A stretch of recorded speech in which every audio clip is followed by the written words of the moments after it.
Hello friends, welcome to the my channel the students academy के इस platform में आपका हार्दिक स्वागत है। मैं self M D Wasim Ansari. और दोस्तों, आज हम पदार्थ की अवस्था के बारे में विशेष जानकारी लेंगे। तो चलिए आज हम बात करते हैं पदार्थ की अवस्था। पदार्थ की कितनी अवस्था होती है। चलिए, तो पदार्थ की अवस्था के बारे में देखें तो हम पदार्थ को तीन अवस्था में बांटे गए। कौन कौन? ठोस, द्रव और गैस के रूप में। जो हम पानी को देख सकते हैं कि पानी का तीन रूप होता है, एक बर्फ के रूप में, एक जल के रूप में जो द्रव होता है, और गैस के रूप में यानी भाप होती है। तो चलिए हम तीनों रूप में एक कोई भी पदार्थ को उठाए और पदार्थ के तीनों अवस्था देखें। बर्फ यानी ठोस आ गया, जो हम द्रव देखे वो जल आ गया, और जो गैस देखे वो भाप अवस्था में है। तो चलिए हम तीनों अवस्था में बात किए। आखिर ये बात में देख रहे हैं कि ठोस है क्या, या ठोस अवस्था कैसे किस अवस्था में होते हैं। तो चलिए वो भी बात करते हैं कि ठोस अवस्था यानी सॉलिड इसको भी कहा जाता है। तो हम अपने आसपास के कुछ चीज़ों को एकत्रित करेंगे। क्या करेंगे? एकत्रित करेंगे, इकट्ठा करेंगे। जैसे पेन, किताब, पेंसिल, रबर, सुई एवं धागे का टुकड़ा आदि को एकत्रित किए। तो हम एकत्रित किए और इनके गुण के बारे में जानकारी लेंगे। अब एकत्रित करने के बाद इनके गुण के बारे में क्या करके करना है। तो इनका आकार और आयतन निश्चित होता है। क्या होता है? आकार और आयतन निश्चित होता है। हम इस पेंसिल को और रबर को किसी भी स्थान पर रखेंगे, या कोई जार पर रखेंगे, या कोई भी बीकर हो जो वगैरह वगैरह चीज़ पर रखेंगे, टेबल मेज वगैरह कहीं पे रखेंगे, तो क्या इसमें हमारा आकार और आयतन में परिवर्तन हुआ? नहीं। यानी हम क्या देखें कि इनका निश्चित होता है। आकार जैसे है बेंच पे रखे वैसा बेंच के ऊपर ही रख गया। जैसे हम रबर को उठा के टेबल के नीचे रख दिए तो टेबल के नीचे की आकार वही रहा। क्या आकार में परिवर्तन या आयतन में हुआ? नहीं। तो हम देखें क्या पहला गुण में कि इनका आकार और आयतन में कोई परिवर्तन नहीं हुआ। यानी ठोस का पहला गुण में क्या देखें? आकार और आयतन निश्चित होता है। चलिए हम बात करते हैं दूसरा में अणुओं के बीच। यानी कोई भी पदार्थ बनाए थे छोटा छोटा अणुओं से मिलकर, तो हम अणुओं के बात कर रहे हैं। अणुओं के बीच स्थान यानी रिक्त स्थान न्यूनतम यानी कम होता है। क्या होता है? रिक्त स्थान कम होता है। चलिए हम रिक्त लिख देते हैं। रिक्त स्थान क्या? न्यूनतम यानी कम होता है। ये देखिए क्या कि रबर, पेंसिल, धागे, ये क्या हुआ? इसका खाली स्थान क्या है? कम है, जिसके कारण ये कुछ कठोर है, जिनके कारण क्या है? ये कोई अवस्था अपना बदल नहीं रहा, ना आकार में ना आयतन में। चलिए हम तीसरे पॉइंट बात करते हैं। अणुओं के बीच आकर्षण बल अधिक होता है। एक दूसरे के आकर्षण बल अधिक होता है, इसलिए रबर को हम मेज के ऊपर रखें या किसी और पर रखें तो वो विभाजित नहीं हो रही, वो जैसे के तैसे ही है कि नहीं। हम जिस जगह पर रखेंगे वो अपना स्थान उसी रूप में रहेंगे, ना कि रबर लंबाई में बदल जाएंगे, ना चौड़ाई में फैल जाएंगे, किसी और में बदलते रहेंगे, क्योंकि इसका आकर्षण बल अधिक होता है। वो एक दूसरे के कण क्या है? अणुओं क्या होता है? एक दूसरे के बंधे हुए हैं। चलिए नेक्स्ट पॉइंट बात कर रहे हैं। अणुओं की गतिज ऊर्जा न्यूनतम होती है। क्या? अणुओं की गतिज ऊर्जा न्यूनतम होती है, यानी कम से कम। यदि न्यूनतम हम देखें कि ये एक दूसरे पदार्थ क्या है, ये कोई या मान के चलिए रबर, पेंसिल, किताब की बात करते हैं तो इसमें क्या गति कर रहे हैं? नहीं, क्योंकि हम देख रहे हैं कि जैसे पन्ना है वैसे पेज, दस्तावेज, या फिर अलग लेते हैं सुई, हम सुई को रखें तो वो कोई परिवर्तन नहीं आया।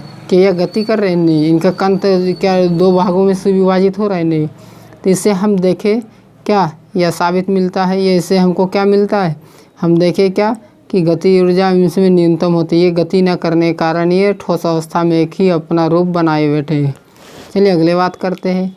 इनको संपीड़ित नहीं कर सकते हैं। संपीड़ित यानी क्षेत्रफल, जो बड़े वाले क्षेत्रफल को हम छोटे क्षेत्रफल फोर्स लगा के एकत्रित करने को संपीड़ित कहते हैं। यानी संपीड़न इनको संभव। क्या हम सुई को छोटा कर सकते एकत्रित दबाव देने से? नहीं। क्या धागे के वही है रहेगा। रबर रखेंगे लेकिन फिर पूर्वावस्था में बदल जाएगा, इसलिए रबर ठोस है। पेंसिल को ज़्यादा करेंगे तो वो टूट जाएगा। किताब को दबाव डालेंगे तो भी मुड़ेगा, लेकिन फिर पूर्वावस्था में आ जाएगा। तो इस अवस्था में हम देखें कि इसमें कोई भी चीज़ें या कोई वस्तुएं संपीड़ित करने के लायक नहीं है। चलिए हम बात करते कि उपरोक्त सभी उदाहरणों से हम देख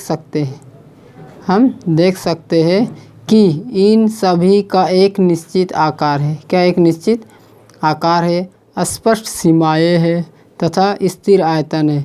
न इसमें आकार में कोई परिवर्तन हुआ, न कोई सीमा में परिवर्तन हुआ, न स्थिर आयतन में परिवर्तन हुआ। इसका संपीड्यता नगण्य, यानी नगण्य में क्या होता है, ना के बराबर, यानी ये ना के बराबर होती है। क्या संपीड्यता, इसलिए यह सबसे कठोर है, या फिर यह सब कठोर है। तो लेकिन कुछ कठोर होते हुए भी संपीड़ित करना संभव होते हैं। तो चलिए हम बात करते हैं क्या है वो।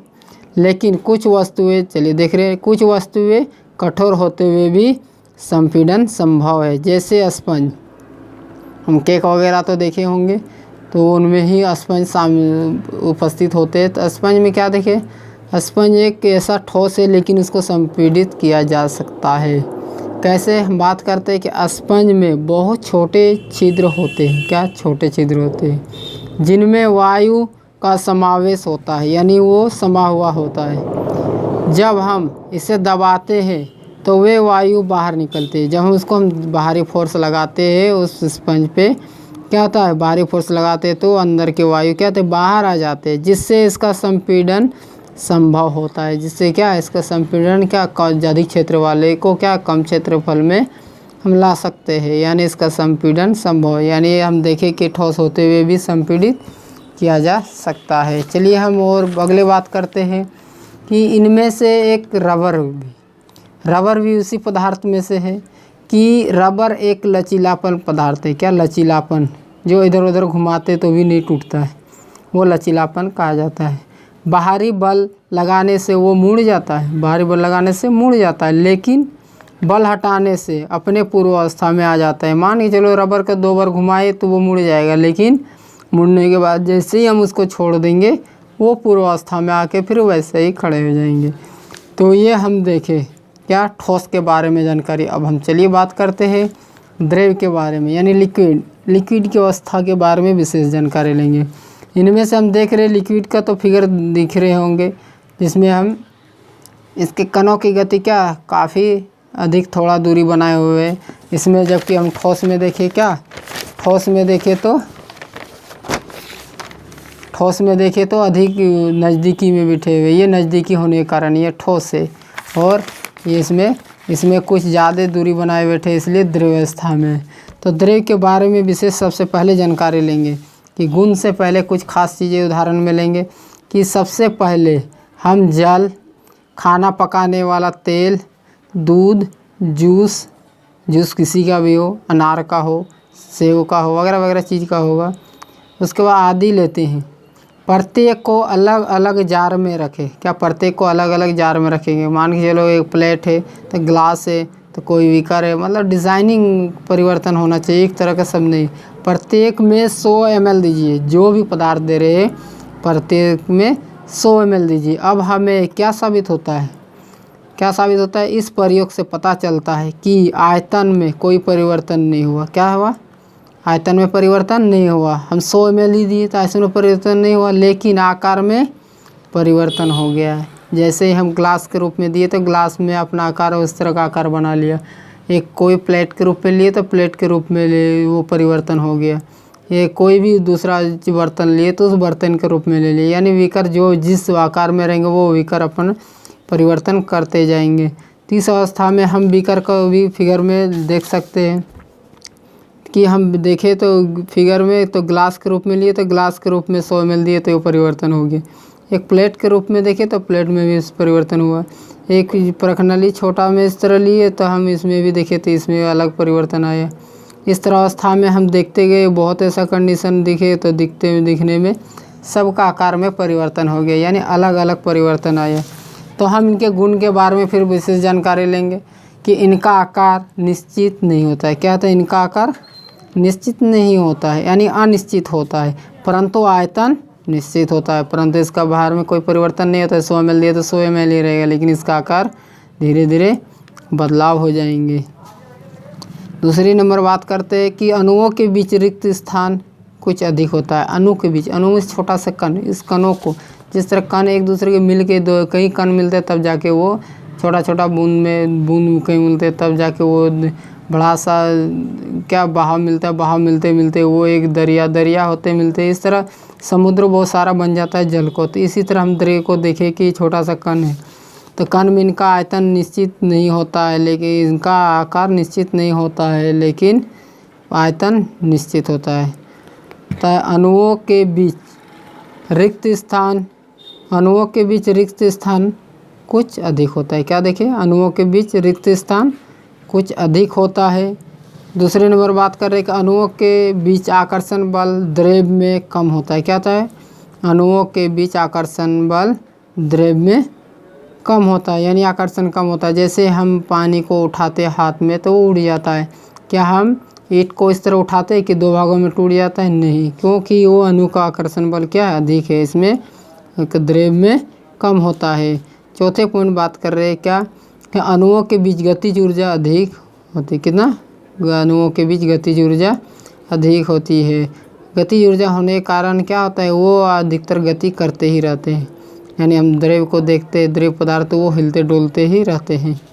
इसे हम देखें पाँचवें पॉइंट में क्या देखें, 5वें नंबर में देख रहे हैं, इसे कुछ हद तक संपीड़ित किए जा सकते हैं। यानी इसको कुछ हद तक, यानी कुछ, यानी पूरे के पूरे नहीं, कुछ हद तक इसको संपीड़ित किए जा सकते हैं। तो इस अवस्था में हम देखे हैं क्या कि अब हम द्रव्य के बारे में जानकारी इतना मिला। अब हम बात करते हैं गैस के बारे में। तो गैस की अवस्था के बारे में बात करते हैं कि गैस अवस्था के बारे में। तो गैस अवस्था में हम देखें कि इसमें कणों की गति कितनी दूरी बनाए बैठे हैं, इसलिए आराम से हम हवा में हाथ फैला सकते हैं, घूंसा मार सकते हैं। क्या पानी में मारेंगे तो क्या हमको ज़्यादा फोर्स लगेगा, कठोर में मारेंगे तो मेरा तो चोट ही लग जाएगा। तीन अवस्था में वजह क्या है, ये हम हवा मार रहे तो हमको नहीं चोट पहुंच रहा है, क्योंकि हवा में कणों की गति दूरी है, वो काफ़ी दूरी बनाए बैठे हैं, जिसके कारण वो हमको नहीं लगता है। दूसरी अवस्था में हम जल में देखें तो घूंसा मारे तो क्या उसमें हमको कम लगा, उसमें हम लेकिन हम हाथ को पानी के अंदर आराम से ले जा सकते हैं। तीसरी अवस्था में जब हम ठोस को मारे तो ठोस में हम कुछ नहीं कर सकते, वाल को जैसे हम घूंसा मारेंगे तो हमारे हाथ को ही चोट पहुंचेंगे। तो इससे हम कणों की गति को तुलना कर सकते हैं। गुण क्या है कि इनका आकार और आयतन दोनों ही अनिश्चित होती है। इन गुण में क्या होता है, इनका आकार और आयतन दोनों ही अनिश्चित होते हैं। अब बता रहे दूसरा पॉइंट में कि अणुओं के बीच रिक्त स्थान अधिक होता है। क्या, अणुओं के बीच रिक्त स्थान अधिक होता है। रिक्त स्थान होने के कारण ये काफ़ी कण दूरी होने के कारण क्या हम आराम से हाथ को डुला सकते हैं। तीसरी अवस्था में बता रहे कि अणुओं के बीच आकर्षण बल नगण्य, यानी ना के बराबर होता है।